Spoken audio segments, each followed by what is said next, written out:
ದಿನಾಂಕ 8/5/2026 ಪ್ರಾತ ಮುರುಳಿ ಬಾಪ್ ದಾದ ಮಧುಬನ.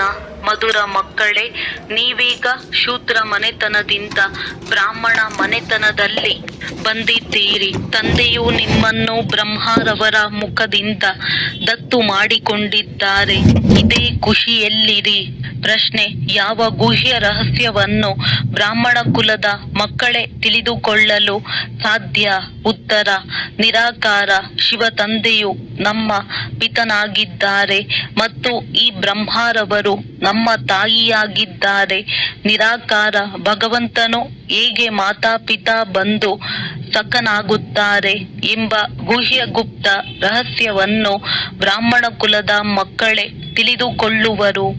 ಅದರಲ್ಲಿಯೂ ಯಾರು ದೈವಿ ಕುಲದಲ್ಲಿ ಶ್ರೇಷ್ಠ ಪದವಿಯನ್ನು ಪಡೆಯುವವರಿದ್ದಾರೆಯೋ ಅವರೇ ಈ ರಹಸ್ಯವನ್ನು ಯಥಾರ್ಥ ರೀತಿಯಿಂದ ತಿಳಿದುಕೊಳ್ಳುತ್ತಾರೆ.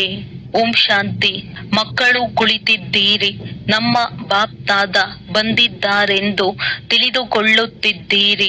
ತಂದೆಯಂತೂ ದಾದಾರವರ ಜೊತೆ ಕಂಬೈಂಡ್ ಆಗುತ್ತಾರೆ. ಆದ್ದರಿಂದ ಬಾಪ್ ದಾದ ಬಂದಿದ್ದಾರೆಂದು ಹೇಳುತ್ತೀರಿ. ಅವರು ಶಿಕ್ಷಕನೂ ಆಗಿದ್ದಾರೆ. ತಂದೆಯು ದಾದಾರವರಿಲ್ಲದೆ ಏನನ್ನು ತಿಳಿಸಲು ಸಾಧ್ಯವಿಲ್ಲ. ಬುದ್ಧಿಯನ್ನು ಓಡಿಸಬೇಕು, ಏಕೆಂದರೆ ಇದು ಹೊಸ ಮಾತಲ್ಲವೇ. ಅಜ್ಞಾನ ಕಾಲದಲ್ಲಿ ಒಬ್ಬರ ನೆನಪು ಮಾಡುತ್ತಾರೆ. ನಮ್ಮ ಗುರು ಇಂತಹ ಸ್ಥಳದಲ್ಲಿದ್ದಾರೆಂದು ಹೇಳುತ್ತಾರೆ. ಅವರ ಶರೀರದ ಹೆಸರನ್ನು ತಿಳಿದುಕೊಂಡಿರುತ್ತಾರೆ. ನಮ್ಮ ತಂದೆ ನಮ್ಮ ತಾಯಿಯೂ ಇಂತಹ ಸ್ಥಳದಲ್ಲಿದ್ದಾರೆ. ಅವರಿಗೆ ನಾಮ ರೂಪ ಎಲ್ಲವೂ ಇದೆ. ಮನುಷ್ಯರು ಮತ್ತೆ ಅದನ್ನು ಸಾರದಲ್ಲಿ ಬರೆದಿದ್ದಾರೆ. ಮನುಷ್ಯರು ಏನೆಲ್ಲವನ್ನು ಮಾಡಿದ್ದಾರೆಯೋ ಅದರಲ್ಲಿ ಒಂದಲ್ಲ ಒಂದು ತಪ್ಪುಗಳಿವೆ. ತ್ವಮೇವ ಮಾತಶ್ಚ ಪಿತಾ ಎಂದು ಬಲೆ ಗಾಯನವಿದೆ. ಇದನ್ನು ಒಬ್ಬರಿಗಾಗಿಯೇ ಆಡಲಾಗುತ್ತದೆ. ಬ್ರಹ್ಮರವರಿಗೂ ಈ ರೀತಿ ಆಡುವುದಿಲ್ಲ. ಇವರ ನಾಮರೂಪವೂ ಬುದ್ಧಿಯಲ್ಲಿ ಬರುವುದಿಲ್ಲ. ವಿಷ್ಣುವಿನದಾಗಲಿ ಶಂಕರನದಾಗಲಿ ಬರುವುದಿಲ್ಲ. ನೀವು ಮಾತ್ಪಿತಾ ನಾನು ನಿಮ್ಮ ಬಾಲಕ ಎಂದು ಆಡುತ್ತಾರೆ. ಆಗಲೂ ಸಹ ಬುದ್ಧಿಯು ಮೇಲೆ ಹೋಗುತ್ತದೆ. ಕೃಷ್ಣನನ್ನು ಯಾರೂ ನೆನಪು ಮಾಡಲು ಸಾಧ್ಯವಿಲ್ಲ. ನೆನಪು ನಿರಾಕಾರನನ್ನೇ ಮಾಡುತ್ತಾರೆ. ಅವರಿಗೆ ಮಹಿಮೆ ಇದೆ. ಆದ್ದರಿಂದ ತಂದೆಯು ತಿಳಿಸುತ್ತಾರೆ, ಇಲ್ಲಿ ಕುಳಿತುಕೊಳ್ಳುತ್ತೀರೆಂದರೆ ಲೌಕಿಕ ಸಂಬಂಧಗಳಿಂದ ಬುದ್ಧಿಯೋಗವನ್ನು ತೆಗೆದು ಪಾರಲೌಕಿಕ ತಂದೆಯನ್ನು ನೆನಪು ಮಾಡಿ. ಈ ಸಮಯದಲ್ಲಿ ಅವರು ಸನ್ಮುಖದಲ್ಲಿದ್ದಾರೆ.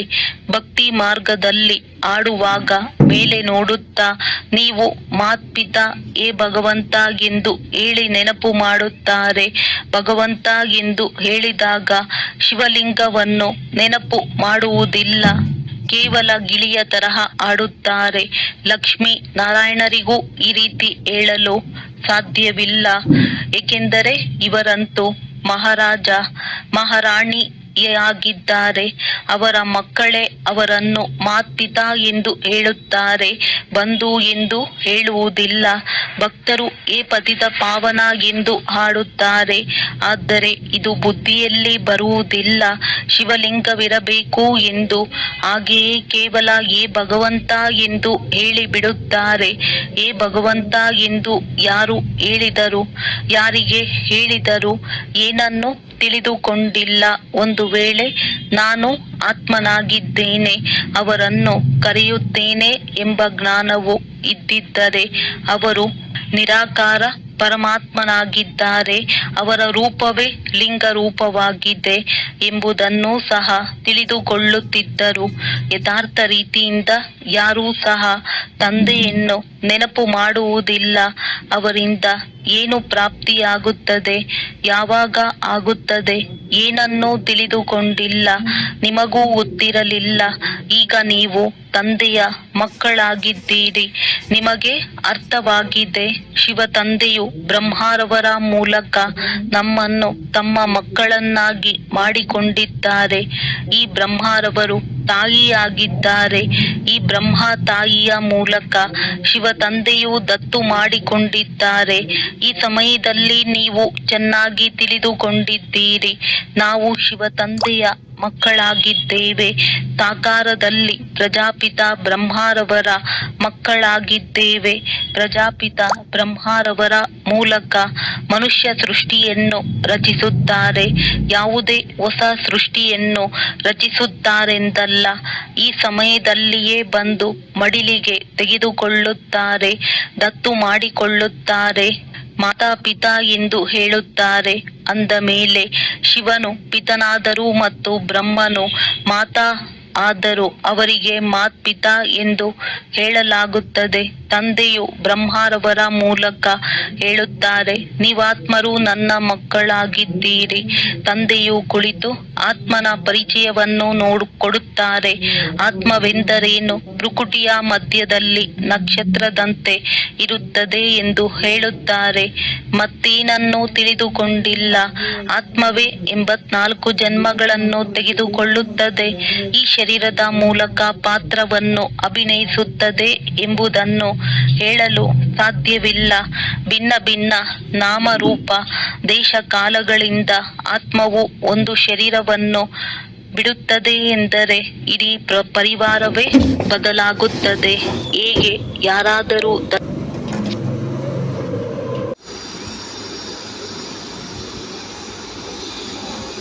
ದತ್ತು ಮಾಡಿಕೊಂಡರೆ ಪರಿವಾರವೇ ಬದಲಾಗುತ್ತದೆ.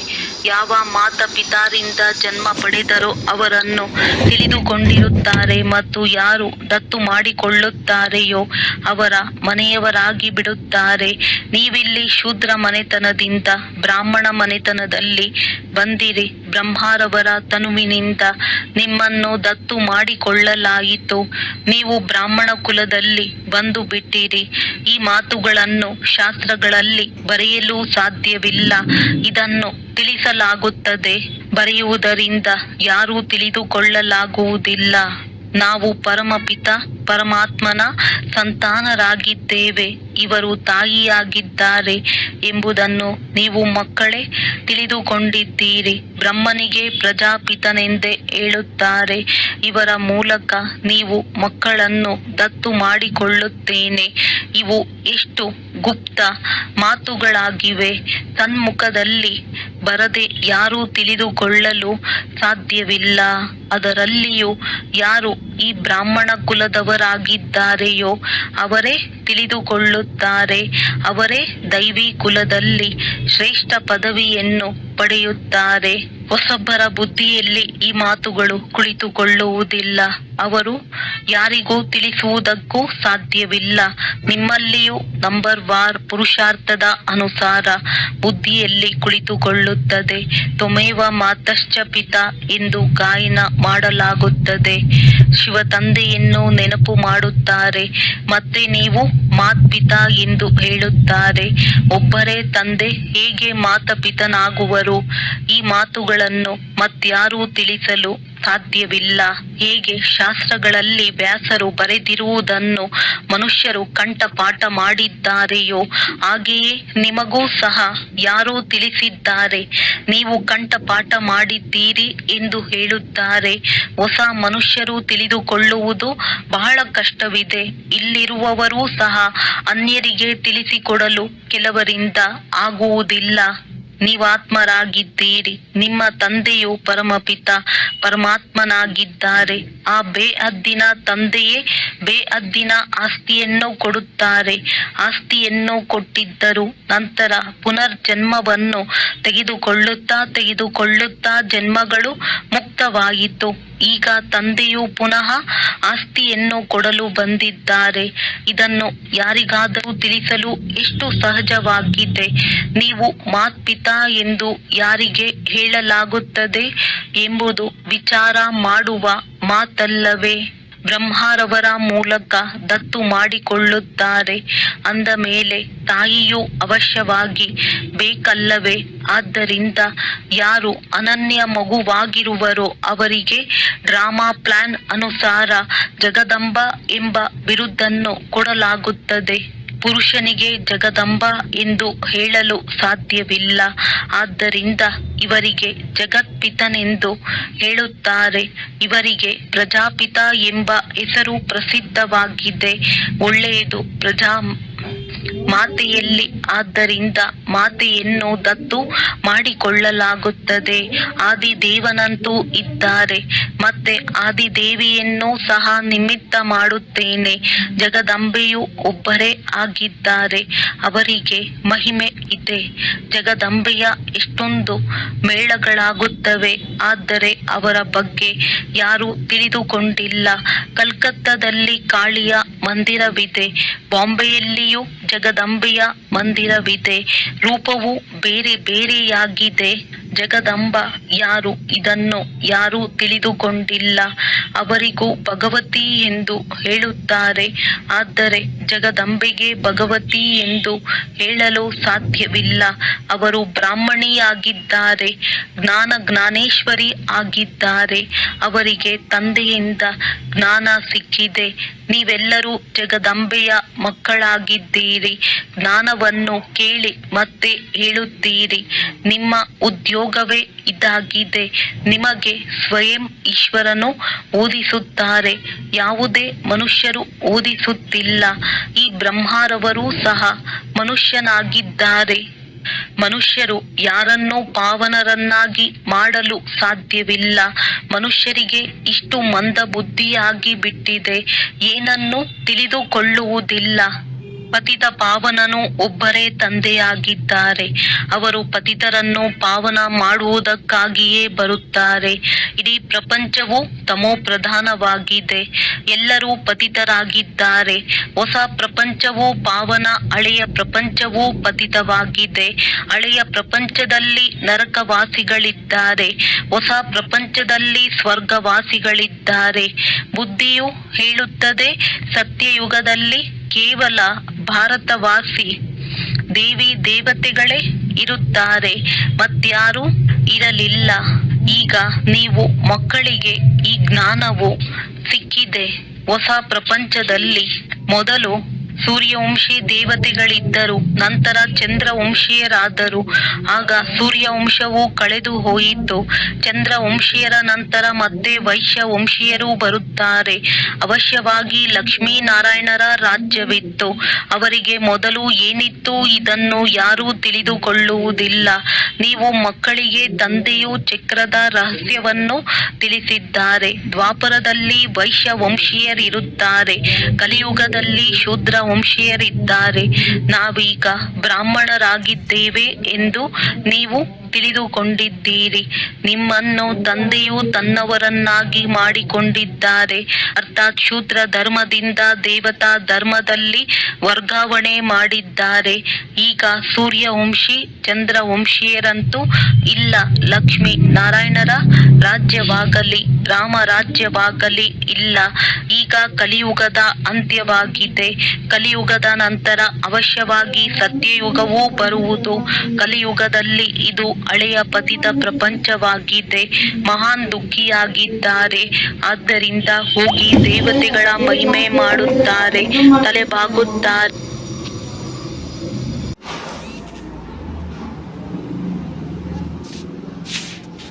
ಈ ನಾರಾಯಣರಿಗೆ ಈ ರಾಜ್ಯವನ್ನು ಯಾರು ಕೊಟ್ಟರು?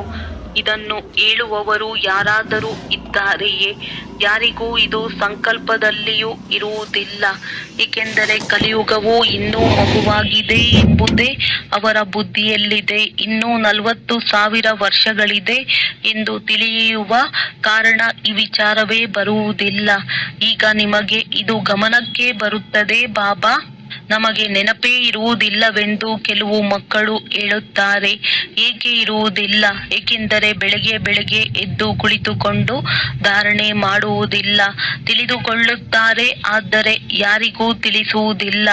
ಆದ್ದರಿಂದ ಈ ರೀತಿಯಾಗುತ್ತದೆ. ಎಲ್ಲರೂ ಒಂದೇ ಸಮಾನ ಬುದ್ಧಿವಂತರಾಗಲು ಸಾಧ್ಯವಿಲ್ಲ. ಬುದ್ಧಿವಂತರೂ ಬೇಕು, ಮಂದ ಬುದ್ಧಿಯವರೂ ಬೇಕು. ಬಹಳ ಬುದ್ಧಿವಂತರು ಹೋಗಿ ರಾಜರಾಣಿಯಾಗುತ್ತಾರೆ.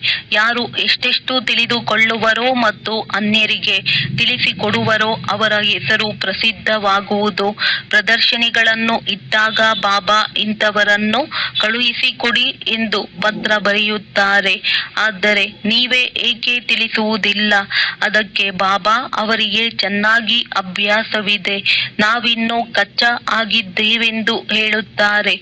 ಸ್ವಯಂ ತಂದೆಯೇ ಹೇಳುತ್ತಾರೆ, ಎಲ್ಲಿಂದಲಾದರೂ ನಿಮಂತ್ರಣ ಸಿಕ್ಕಿದರೆ ಬರೆದು ಕಳುಹಿಸಿ. ಯಾರು ಯಾರು ಇದ್ದಾರೆ ಎಂಬುದನ್ನು ನೋಡಿ ಯಾರನ್ನು ಕಳುಹಿಸಬೇಕು ಎಂದು ತೀರ್ಮಾನಿಸುತ್ತೇವೆ.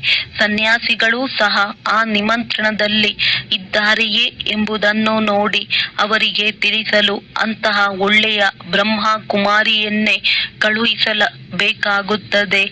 ಈ ಕುಮಾರಿಕಾ ಮನೋಹರ್ ಇದ್ದಾರೆ, ಗಂಗೆ ಇದ್ದಾರೆ, ಇವರುಗಳಲ್ಲಿ ಯಾರನ್ನಾದರೂ ಕಳುಹಿಸಿ. ಮಕ್ಕಳಂತೂ ಅನೇಕರಿದ್ದಾರೆ. ಕುಮಾರ ಜಗದೀಶ್ ರಮೇಶರವರನ್ನು ಕಳುಹಿಸಿ ಎಂದು ಬರೆಯಿರಿ. ನೀವು ಸಹ ತಿಳಿದುಕೊಂಡಿದ್ದೀರಿ, ಒಬ್ಬರು ಇನ್ನೊಬ್ಬರಿಗಿಂತ ಬುದ್ಧಿವಂತರಿದ್ದಾರೆ. ಹೇಗೆ ಜಡ್ಜ್ ಮ್ಯಾಜಿಸ್ಟ್ರೇಟ್ ಒಬ್ಬರು ಇನ್ನೊಬ್ಬರಿಗಿಂತ ಬುದ್ಧಿವಂತರಿರುತ್ತಾರೆ, ಸರ್ಕಾರಕ್ಕೂ ತಿಳಿದಿರುತ್ತದೆ. ಆದ್ದರಿಂದಲೇ ಒಬ್ಬರು ಇನ್ನೊಬ್ಬರಿಗಿಂತ ಕೇಸ್ಗಳು ಮೇಲೆ ಹೋಗುತ್ತವೆ, ಮತ್ತೆ ಹೈಕೋರ್ಟ್ಗೆ ಹೋಗಿ ಮತ್ತೆ ಅವರಿಗಿಂತಲೂ ಮೇಲೆ ಹೋಗುತ್ತಾರೆ.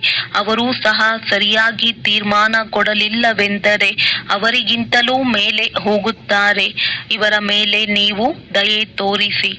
ಈಗ ಇವೆಲ್ಲ ಮಾತುಗಳು ಇಲ್ಲಿಯೇ ಆಗುತ್ತವೆ. ಸತ್ಯ ತ್ರೇತಾಯುಗದಲ್ಲಿ ಇರುವುದಿಲ್ಲ. ಮತ್ತೆ ದ್ವಾಪರದಲ್ಲಿ ರಾಜರಾಣಿಯರ ರಾಜ್ಯವಿರುತ್ತದೆ.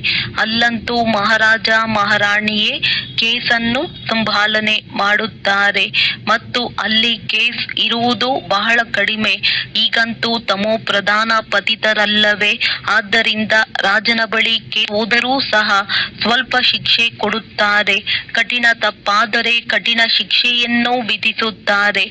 ಇಲ್ಲಂತೂ ಎಷ್ಟೊಂದು ಮಂದಿ ಜಡ್ಜ್ ವಕೀಲರಿದ್ದಾರೆ. ಕಾರೋಬಾರ್ನಲ್ಲಿ ಎಷ್ಟೊಂದು ಅಂತರವಿದೆ. ಸತ್ಯಯುಗದಲ್ಲಿ ಹೇಗಿರುತ್ತದೆ ಎಂಬುದನ್ನು ಯಾರಿಗೂ ತಿಳಿದಿಲ್ಲ. ಈಗ ತಂದೆಯು ತಿಳಿಸಿದ್ದಾರೆ. ಈ ಲಕ್ಷ್ಮೀ ನಾರಾಯಣರನ್ನು ತಿಳಿದುಕೊಂಡಿದ್ದೀರಾ ಎಂದು ಯಾರೊಂದಿಗಾದರೂ ಕೇಳಿರಿ. ಹೇಗೆ ಬಿರ್ಲಾದವರು ಇದ್ದಾರೆ, ಮಂದಿರಗಳನ್ನು ಕಟ್ಟಿಸುತ್ತಾ ಇರುತ್ತಾರೆ. ಅಂಥವರಿಗೆ ನಿಮ್ಮಲ್ಲಿ ಯಾರಾದರೂ ಪತ್ರ ಬರೆಯಿರಿ. ನೀವು ಲಕ್ಷ್ಮೀ ನಾರಾಯಣರ ಮಂದಿರಗಳನ್ನಂತೂ ಬಹಳ ಕಟ್ಟಿಸುತ್ತೀರಿ. ಆದರೆ ಯಾವಾಗ ಸತ್ಯಯುಗಕ್ಕೆ ಮೊದಲು ಕಲಿಯುಗವಿತ್ತು ಅಂದ ಮೇಲೆ ಇವರಿಗೆ ಈ ರಾಜಧಾನಿಯು ಹೇಗೆ ಸಿಕ್ಕಿತು? ಕಲಿಯುಗದಲ್ಲಂತೂ ಏನೂ ಇರಲಿಲ್ಲ. ದೇವತೆಗಳು ಯಾರೊಂದಿಗೂ ಯುದ್ಧ ಮಾಡುವುದಿಲ್ಲ. ಯುದ್ಧದಿಂದ ಯಾರೂ ವಿಶ್ವದ ಮಾಲೀಕರಾಗಲು ಸಾಧ್ಯವಿಲ್ಲ. ಯಾರು ವಿಶ್ವದ ಮಾಲೀಕರಾಗಿದ್ದರೋ ಆ ಲಕ್ಷ್ಮೀ ನಾರಾಯಣರ ಚಿತ್ರಗಳನ್ನಿಟ್ಟಿದ್ದಾರೆ.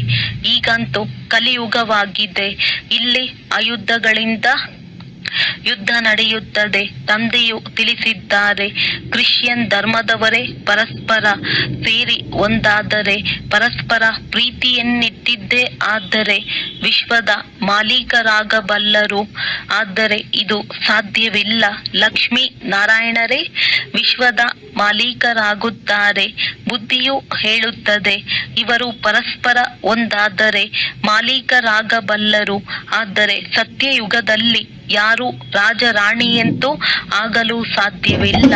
ಸೃಷ್ಟಿ ನಾಟಕವೇ ಹೀಗೆ ಮಾಡಲ್ಪಟ್ಟಿದೆ. ನಾವೀಗ ಪುನಃ ಯೋಗ ಬಲದಿಂದ ಸ್ವರ್ಗದ ಆಸ್ತಿಯನ್ನು ತೆಗೆದುಕೊಳ್ಳುತ್ತಿದ್ದೇವೆ. ನೀವಿದನ್ನು ತಿಳಿಸಬಹುದು. ಕಲ್ಪದ ಮೊದಲು ಸಹ ಸಂಗಮದಲ್ಲಿ ತಂದೆಯಿಂದ ಪದವಿಯನ್ನು ಪಡೆದಿದ್ದೇವೆ.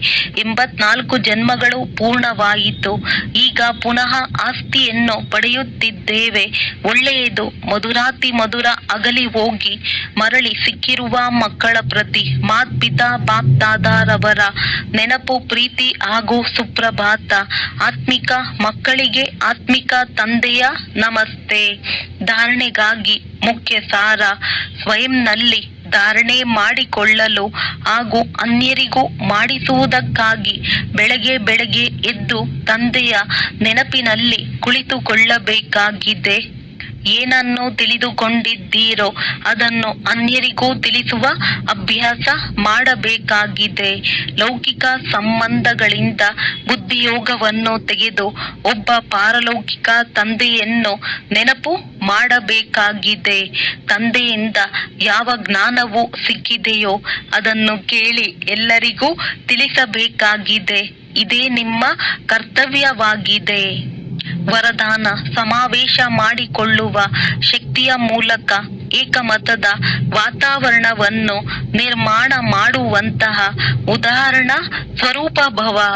ಯಾರು ಒಂದೇ ರೀತಿ ಮಣಿಯಾಗಿದ್ದಾರೆ, ಒಬ್ಬರದೇ ಲಗನ್ನಿನಲ್ಲಿ ಹಾಗೂ ಏಕರಸ ಸ್ಥಿತಿಯಲ್ಲಿ ಸ್ಥಿತರಾಗಿ ಒಬ್ಬರ ಮತದಂತೆ ನಡೆಯುವವರಾಗಿ ಇದ್ದಾರೆ.